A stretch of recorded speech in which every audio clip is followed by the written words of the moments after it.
अगर मैं कहूँ कि इंडिया में आप जितना नॉर्थ की तरफ जाओगे आपको गरीब लोग ज्यादा मिलेंगे और जितना साउथ की तरफ बढ़ोगे आपको अमीर लोग ज्यादा दिखेंगे। आई नो सुनने में ये बहुत ही अजीब लगता है। किसी देश में अमीर और गरीब लोगों का होना कोई डिफरेंट बात नहीं है, लगभग हर देश में ऐसा होता है। बट ऐसे ज्योग्राफिकली अमीर और गरीब का डिवाइड होना बहुत ही सरप्राइजिंग और इंटरेस्टिंग है। बोलने से क्या होता है, इस चीज को प्रूव करने के लिए हमें डेटा चाहिए। कितने पैसों के बाद एक आदमी अमीर बनता है इसकी कोई डेफिनेशन नहीं है, पर कितने कम पैसे होने पर कोई गरीब हो सकता है इसकी डेफिनेशन है। इंडिया में से बिलो पॉवर्टी लाइन कहते हैं, मतलब जो इंसान एक साल में 27,000 रुपए या उससे कम कमा रहा है, यानी एक दिन में सिर्फ 75 रुपए या उससे कम कमा रहा है, उसे हम गरीब कह सकते हैं। तो देख लेते हैं इंडिया में कहाँ कितनी गरीबी है। लेकिन उससे पहले ये नाम सुनिए और बताइए ये लोग कौन से इंडियन स्टेट से हैं। शिव नडार, मिस्टर नारायण मूर्ति, लक्ष्मी मित्तल और गौतम अदानी, इन सब नाम को किसी इंट्रोडक्शन की जरूरत नहीं है। ये लोग इंडिया के सबसे अमीर इंसानों में गिने जाते हैं। पर अमीर होने के साथ एक और फैक्टर है जो इन सब में कॉमन है, और वो ये है कि ये इंडिया के या तो साउथ, सेंट्रल या फिर वेस्टर्न इंडिया से बिलोंग करते हैं। और भी हैरानी की बात यह है कि ईस्टर्न या फिर नॉर्दर्न इंडिया में से ऐसा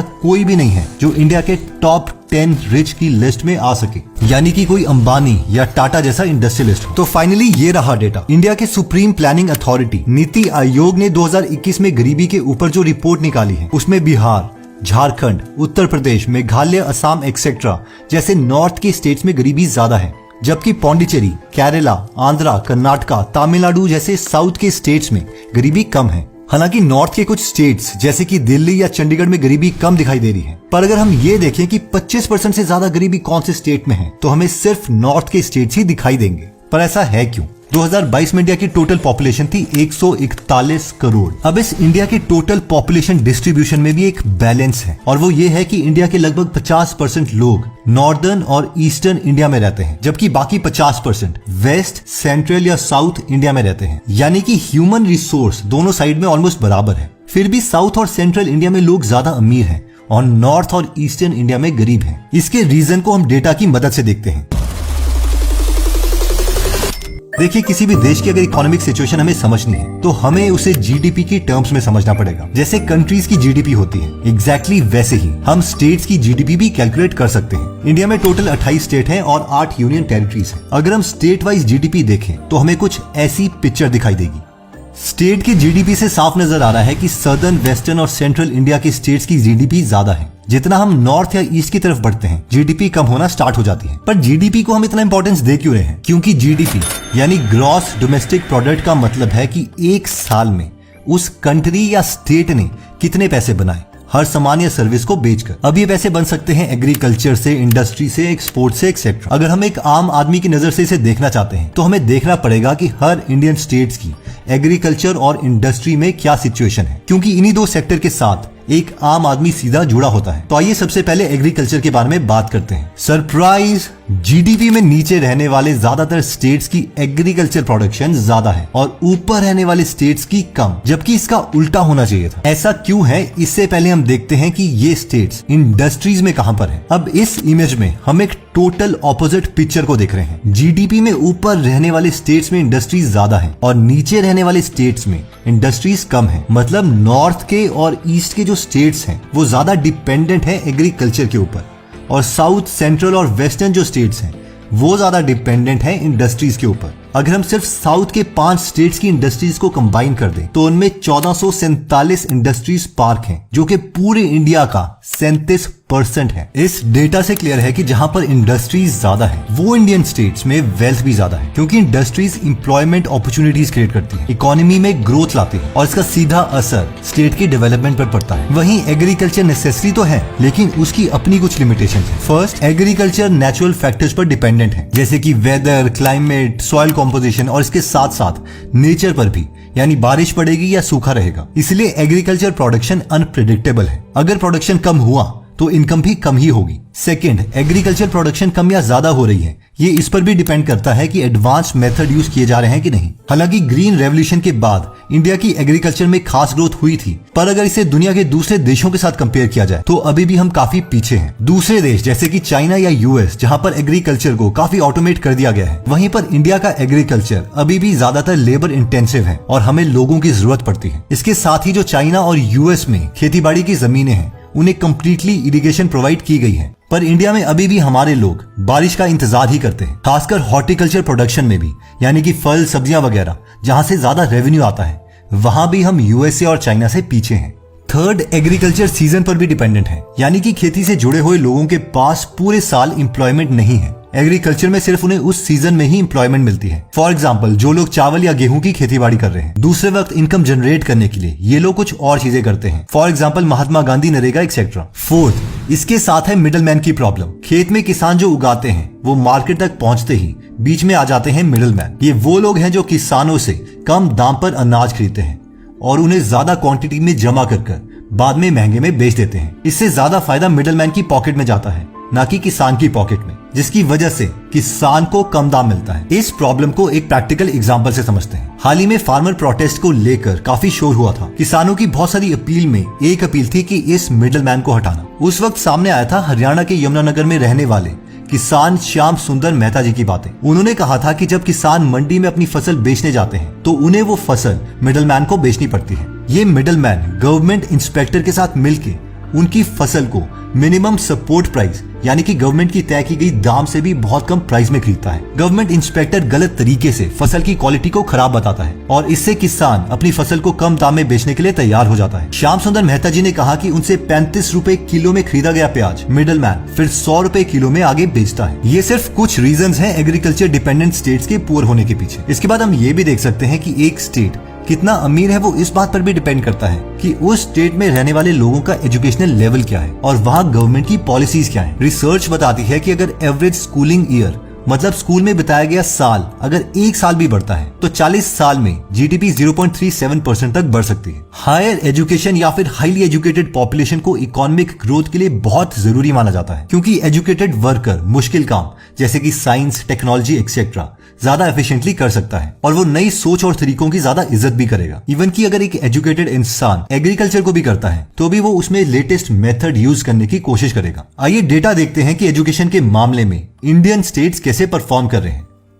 कंपैरिजन साफ है। महाराष्ट्र, आंध्रा, तमिलनाडु, केरला, गुजरात जैसे स्टेट्स जो कि जीडीपी में आगे थे, वहां पर ग्रेजुएटेड पॉपुलेशन रेट भी ज्यादा है। यानी इससे ये चीज क्लियर है कि हायर एजुकेशन रेट्स और इंडस्ट्रियलाइजेशन स्टेट की इकोनॉमिक ग्रोथ के लिए बहुत इंपॉर्टेंट है। अब हम में से कई लोग सोच रहे होंगे कि इंडिया तो एक ही कंट्री है, फिर कुछ स्टेट्स में एग्रीकल्चर ज्यादा हो रहा है और कुछ स्टेट्स में कम।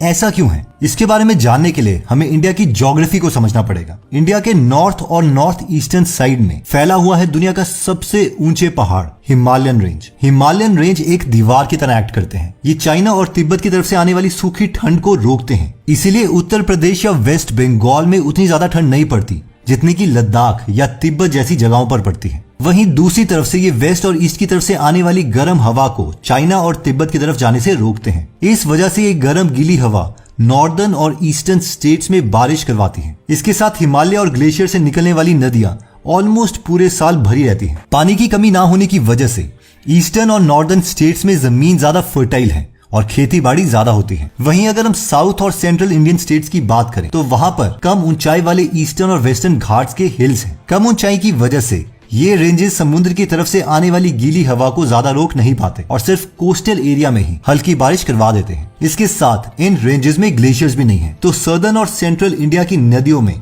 पानी सिर्फ बारिश से ही आता है। यानी कि ईस्टर्न और नॉर्दर्न स्टेट्स जैसे भरपूर पानी और उपजाऊ जमीन के रिसोर्सेज इन स्टेट्स के पास है ही नहीं। और इन ज्योग्राफिकल रीजंस की वजह से हमें ईस्टर्न और नॉर्दर्न स्टेट्स में ही ज्यादा एग्रीकल्चर देखने को मिलता है। सदर्न और वेस्टर्न इंडिया के पास एग्रीकल्चर रिसोर्सेज पहले से ही कम है, इसलिए उन्होंने ट्रेड पर ज्यादा ध्यान दिया। इकोनॉमिस्ट्स कहते हैं कि अगर किसी रीजन के पास एग्रीकल्चर रिसोर्सेज ना हो तो उन्हें अपनी ट्रेडिंग पोटेंशियल को बहुत ज्यादा इंक्रीज करना ही पड़ेगा अगर उन्हें डेवलप होना है तो। जाने माने इकोनॉमिक जर्नलिस्ट जेन जैकोब एग्जाम्पल देते हैं कुछ एस्कीमोस का, जो कि बर्फीले आर्टिक सर्कल में रहते हैं जहां पर किसी भी तरह की खेतीबाड़ी नहीं है। रोजगार के लिए इन एस्कीमोस को खुद को स्कल्पचरिंग और पेंटिंग में ट्रेन करना ही पड़ा, क्योंकि इन आर्ट को दूसरे म्यूजियम्स, कलेक्टर्स और पब्लिशर्स को बेचा जाता है, यानी कि ट्रेड। यहाँ पर हम जापान का भी एग्जाम्पल ले सकते हैं। 2020 में एग्रीकल्चर से जापान को जीडीपी मिली सिर्फ 1.04%, जबकि इंडस्ट्री से मिली 29% और सर्विस सेक्टर से मिली 69%। एग्रीकल्चर में पीछे होने के बाद भी जापान दुनिया के सबसे वाले जीडीपी देशों में आता है, यानी दुनिया की 4th पोजीशन में। और रीजन है उनका टेक्नोलॉजिकल एडवांसमेंट, ट्रेड और बिजनेस। ट्रेड और बिजनेस के इस पार को साउथ और सेंट्रल इंडिया वाले शायद बहुत पहले समझ चुके थे। खासकर साउथ इंडिया के ट्रेड का एविडेंस हमें चोला पीरियड से, यानी कि आज के करीबन 2000 साल पहले से मिलता है। इतिहास से हमें पता चलता है कि उस वक्त साउथ इंडिया अपने सी के रास्तों का इस्तेमाल करते हुए स्पाइस और कॉटन की ट्रेडिंग दुनिया के दूसरे देशों के साथ करता था। मॉडर्न टाइम में भी उन्होंने ट्रेड को प्रायोरिटी दी और उसका एक एग्जाम्पल है आज का Bangalore. Silicon city of India कहा जाने वाले इस बैंगलोर में इंडिया का टेक्नोलॉजिकल हब है। गूगल, माइक्रोसॉफ्ट, एडोबी जैसी बड़ी बड़ी बाहर की कंपनियों से लेकर यहाँ पर इसरो, इन्फोसिस, HCL जैसी इंडियन टेक्नोलॉजी जायंट्स हैं। इसका रीजन है 1970 में Karnataka state electronics development corporation के चेयरमैन एंड MD RK बलीगा का विजन, जिसमें उन्होंने बैंगलोर को एक इलेक्ट्रॉनिक सिटी में कन्वर्ट करने का प्रपोजल दिया। आज की डेट में भी कर्नाटका गवर्नमेंट बहुत सारे फिस्कल और पॉलिसी इंसेंटिव्स ऑफर करता है बिजनेस की ग्रोथ के लिए। डेफिनेटली गवर्नमेंट की जो पॉलिसीज हैं वो स्टेट को इंप्रूव करने में बहुत मैटर करती हैं। वहीं अगर हम नॉर्थ और ईस्ट के स्टेट्स की बात करें तो हमें कुछ ऑपोजिट एग्जांपल्स देखने को मिलेंगे, जैसे कि वेस्ट बंगाल। 2006 में टाटा वेस्ट बंगाल के सिंगूर में अपना नैनो प्रोजेक्ट शुरू करना चाहती थी। उन्होंने लैंड भी ले लिया, लेकिन पॉलिटिकल डिस्टर्बेंस और गवर्नमेंट की तरफ से सिचुएशन को ना हैंडल करने की वजह से उन्हें ये प्रोजेक्ट बंद करना पड़ा और नैनो प्रोजेक्ट को गुजरात के सनंद में शिफ्ट करना पड़ा। जी हाँ, गुजरात GDP में ऊपर रहने वाला एक स्टेट। पर इतना ही नहीं, एक्सपर्ट्स का यह भी मानना है कि वेस्ट बंगाल, जिसमें करीब 50,000 से 80,000 करोड़ का इन्वेस्टमेंट होने वाला था दूसरे कंपनियों के द्वारा, वहां पर पॉलिटिकल डिस्टर्बेंस की वजह से वो भी रोक दिया गया। आज की डेट में ये सच है कि उसके बाद वेस्ट बंगाल में कोई भी बड़ी इंडस्ट्री नहीं बनी है। बिजनेस एंड कमर्स के साथ साथ रिच स्टेट्स, खासकर सदर्न स्टेट्स ने पॉपुलेशन की डेवलपमेंट पर भी खास ध्यान दिया है। इंडिपेंडेंस यानी 1947 के टाइम पर तमिलनाडु, आंध्र प्रदेश, कर्नाटका एक्सेट्रा ऑलमोस्ट दूसरे स्टेट्स के बराबर ही थे। लेकिन इसके बाद इन स्टेट्स के गवर्नमेंट ने एक के बाद एक ऐसी पॉलिसीज लाई जिससे वो दूसरे स्टेट से आगे बढ़ते रहे। फॉर एग्जाम्पल 1957 में पहली बार तमिलनाडु ने मिड डे मील प्रोग्राम को शुरू किया, जिससे स्टेट्स में स्कूल एनरोलमेंट ज्यादा हो गई, यानी ज्यादा बच्चे स्कूल में पढ़ने आने लगे। इसके फायदे को देखते हुए इंडियन गवर्नमेंट ने इस प्रोग्राम को नेशनल पॉलिसी में अडॉप्ट कर लिया 1995 में, यानी 38 साल के बाद। सीधे सीधे बात करें तो साउथ की पॉपुलेशन इस पर्टिकुलर कैटेगरी में 38 साल आगे थी इंडिया के दूसरे स्टेट्स के कंपैरेटिवली। अब हम में से जो लोग सोच रहे हैं कि इन स्टेट की एज अ होल GDP से क्या लेना, वहां पर हर आदमी कितना कमा रहा है वो सबसे ज्यादा इंपॉर्टेंट है। And yes, you are right. इसलिए इसे देखिए। इस डायग्राम से साफ पता चलता है कि साउथ के स्टेट्स यानी कि कर्नाटका, आंध्रा, तमिलनाडु, तेलंगाना, केरला और वेस्ट के स्टेट्स यानी कि गुजरात, महाराष्ट्र में लोग ज्यादा इनकम कर रहे हैं। हालांकि नॉर्थ के कुछ स्टेट्स जैसे कि हरियाणा या फिर चंडीगढ़ भी इन कैटेगरीज में आते हैं। पर अगर पूरे देश की बात करें तो ज्यादा इनकम वाले लोगों का कॉन्सेंट्रेशन साउथ या फिर वेस्ट की तरफ है। तो ओवरऑल इस पूरी डिस्कशन से हमने समझा क्या? देखिए, किसी भी देश की इकोनॉमी के 4 पिलर्स होते हैं। पहला है एग्रीकल्चर, दूसरा है ट्रेड और कमर्स, तीसरा है ह्यूमन रिसोर्स और चौथी है अच्छी गवर्नमेंट पॉलिसीज, जिससे कि पीछे 3 कैटेगरी की डेवलपमेंट हो सके। साउथ, सेंट्रल और वेस्टर्न स्टेट्स ने अपनी बेहतरीन पॉलिसीज के चलते बिजनेस में खूब तरक्की करी और साथ ही में एग्रीकल्चर को भी जितना हो सके आगे बढ़ाया। फॉर एग्जाम्पल 2021 में आंध्र प्रदेश में $600 मिलियन का स्पाइस एक्सपोर्ट किया गया। वहीं पर ईस्ट और नॉर्थ एग्रीकल्चर में तो डेवलप हुए, पर ट्रेड और कमर्स में पीछे रह गए। ह्यूमन रिसोर्स के मामले में भी ये स्टेट्स काफी पीछे हैं। जैसे कि हमने शुरू में बताया था कि इन स्टेट्स में लोग उतने ज्यादा पढ़े लिखे नहीं हैं और यही एक कारण है कि इंडिया में रिच और पुअर ज्योग्राफिकली डिवाइडेड क्यों है।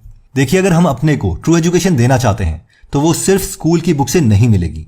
हमें उन लोगों से समझना पड़ेगा जिन्होंने खुद लाइफ में पूरी जिंदगी कुछ किया है, यानी कि उनकी बुक से। तो अगर आप हिंदी में 1200 से ज्यादा लोगों के लाइफ के एक्सपीरियंसेस को सीखना चाहते हैं तो आप गूगल एप्लीकेशन डाउनलोड कर सकते हैं। इसमें अभी ऑफर चल रहा है ₹1 पर डे के अकॉर्डिंग, यानी सिर्फ ₹365 पर डे। और अगर आज आप इसकी साल की सब्सक्रिप्शन लेते हैं तो इसके साथ हम आपको ₹18,847 वर्थ का डिजिटल मार्केटिंग कॉपीराइटिंग कोर्स भी गिफ्ट देंगे।